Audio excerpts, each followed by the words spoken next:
Welcome to Anita vlogs. అందరికీ good afternoon అండి. ఇవాళ నేను పుదీనా చట్నీ చేస్తున్నాను. నా స్టైల్లో ఎలా చేస్తానో చూడండి. వాటికి కావాల్సిన ఇంగ్రీడియంట్స్: పల్లీలు, పుదీనా ఆకులు వేయించి పెట్టుకున్నాను, పచ్చిమిరపకాయలు, ఎల్లిపాయలు వేయించి పెట్టుకున్నాను, చింతపండు నానబెట్టుకున్నాను.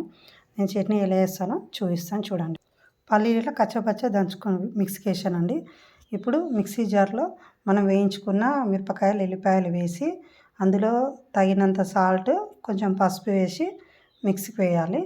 ఇట్లా కచ్చాపచ్చ మిక్సీకి వేసిన తర్వాత మనం ముందుగా వేసుకున్న పల్లీలు దీంట్లో వేసి మిక్సీకి వేసుకోవాలి.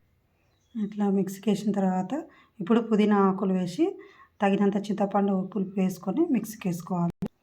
ఇలా పుదీనా చట్నీ నూరుకున్న తర్వాత దీంట్లో సన్నగా తరిగిన ఉల్లిపాయలు వేసుకుందాము. ఇందులో పోపు కూడా వేసాను.